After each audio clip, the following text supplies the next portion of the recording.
Israel की ताकत के आगे आतंकी संगठन हिजबुल्लाह की टूटी कमर। एक के बाद एक सारे आतंकी कमांडर आईडीएफ करती जा रही ढेर। शेखी बधार रहा हिजबुल्लाह अब इजराइल से मांग रहा जान की भीख। दोस्तों, गाजा से लेकर मिडिल ईस्ट शांति के साथ विकास की इबारत लिख रहा था।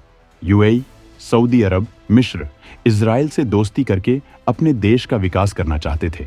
वो इजरायली तकनीकियों का इस्तेमाल करके अपनी तरक्की को ऊंचाई देना चाहते थे।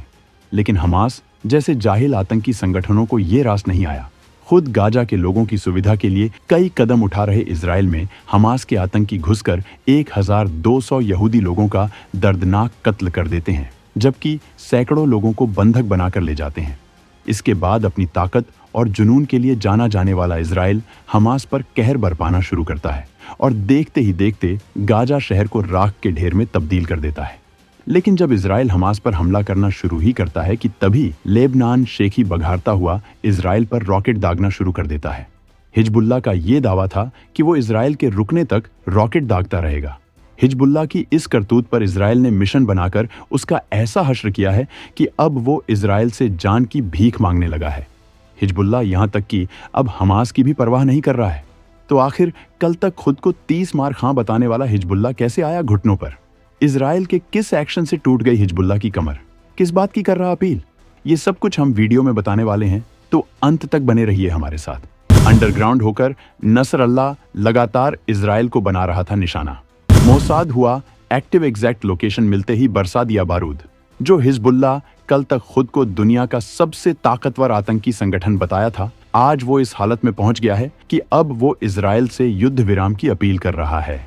हिजबुल्लाह ने इजराइल से क्या अपील की है, इस बारे में बताने से पहले हम आपको ये बताना चाहेंगे कि हिजबुल्लाह को इजराइल ने इस हालत तक पहुंचाने के लिए क्या एक्शन लिया। दरअसल हिजबुल्लाह के सारे ऑपरेशन को अंजाम दे रहा था नसरल्लाह। नसरल्लाह हिजबुल्लाह चीफ था, जो ईरानी सुप्रीम लीडर का बेहद खास था। ये नसरल्लाह लगातार अंडरग्राउंड रहकर मिशन को अंजाम देता था। इसके बारे में किसी को कोई खबर नहीं थी। लेकिन जब हिजबुल्लाह ने इजराइल को निशाना बनाया तो इजराइल ने इन हमलों के जिम्मेदार मास्टरमाइंड को मौत की नींद सुलाने का प्लान बना लिया। इजराइल ने अपनी उस खुफिया एजेंसी को एक्टिव कर दिया जिसे दुनिया की सबसे ताकतवर एजेंसी माना जाता है। मोसाद ने नसरल्लाह का पता लगाने के लिए जबरदस्त जाल बिछा दिया। मोसाद इस बात को अच्छी तरह से जानती थी कि नसरल्लाह ईरानी सेना के लगातार संपर्क में है, क्योंकि हिजबुल्लाह दरअसल ईरान का ही बनाया संगठन है। मोसाद ने ईरान के टॉप कमांडर्स के बीच अपना पांसा फेंक दिया और वो ईरानी सुरक्षा कवच को भेद कर नसरल्लाह के बारे में जानकारी जुटाने में कामयाब हो गई। मोसाद को उन सीक्रेट ईरानी कमांडर्स का पता चल गया था जिनसे लगातार नसरल्लाह संपर्क में था। इनमें से एक को मोसाद ने खरीद लिया, जो नसरल्लाह की हर मूवमेंट की खबर इजराइल को दे रहा था। जब मोसाद को ये पता चला कि नसरल्लाह लेबनान में अपने मुख्यालय में है और वो इजराइल के खिलाफ ही बड़ी मीटिंग लेने वाला है, तभी इजरायली वायुसेना, जो पहले से ऐसे मिशन के लिए तैयार बैठी थी, उसे इसकी सूचना दे दी जाती है। इस वक्त इजरायली पीएम नेतन्याहू अमेरिका में संयुक्त राष्ट्र की मीटिंग में हिस्सा ले रहे थे। वहीं से उन्होंने इस मिशन की परमिशन दी थी, जिसके बाद इजरायली वायुसेना के विमानों ने हिजबुल्लाह मुख्यालय को तबाह कर दिया, जिसके नीचे बंकर में घुसे बैठे नसरल्लाह की मौत हो गई। उसके साथ हिजबुल्लाह के टॉप कमांडर भी मारे गए, जबकि इजराइल ने अब हिजबुल्लाह पर लगातार हमले तेज कर दिए हैं। हिजबुल्लाह जिसे भी अपना नया कमांडर बनाना चाहता है, उसे पहले ही मौत की नींद सुला दिया जाता है। नसरल्लाह हिजबुल्लाह का शातिर कमांडर था, जिसके मरने के बाद हिजबुल्लाह वैसे भी कमजोर हो गया है, जबकि लगातार एक के बाद उसके शीर्ष कमांडर्स को भी उड़ाया जा रहा है। हालत ये हो गए हैं कि अब हिजबुल्लाह को ये यकीन हो गया है कि अगर अब इजराइल को रोका नहीं गया तो हिजबुल्लाह की बची खुची टॉप लीडरशिप भी तबाह हो जाएगी। इसी वजह से उसने इजराइल से सीज फायर की अपील की है। हिजबुल्लाह नेता नईम कासिम ने इजराइल से की युद्ध विराम की अपील। नसरल्लाह की मौत के केवल 11 दिन के भीतर निकल गई सारी शेखी। नसरल्लाह की मौत के केवल 11 दिनों के भीतर इजराइल को तबाह करने की कसम खानों वाला अब युद्ध विराम की अपील कर रहा है। हिजबुल्लाह ने कहा कि बातचीत के जरिए युद्ध विराम का रास्ता खुला हुआ है। हिजबुल्लाह के उपनेता नईम कासिम ने एक टेलीविजन भाषण में कहा कि वो युद्ध विराम की कोशिशों का समर्थन करते हैं, लेकिन पहले हर बार हिजबुल्लाह युद्ध विराम की अपील के वक्त गाजा में हमास पर हमले बंद नहीं होने तक इजराइल पर हमले की बात करता था, जबकि इस बार हिजबुल्लाह ने केवल लेबनान की बात की है। मतलब इशारा साफ है कि पहले अपनी जान बचाओ, बाकी दुनिया का ख्याल बाद में करेंगे।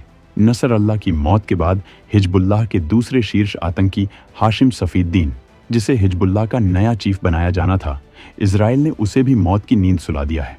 इस बात का दावा किया जा रहा है, जबकि इजरायली सेना लगातार हिजबुल्लाह के शीर्ष आतंकियों को चुन चुनकर मार रही है, जिसके बाद हिजबुल्लाह को ये समझ में आ गया है कि अगर ये सिलसिला चलता रहा तो हिजबुल्लाह को कमांड करने वाला कोई नहीं बचेगा। इसी वजह से अब वो शांति की अपील की है।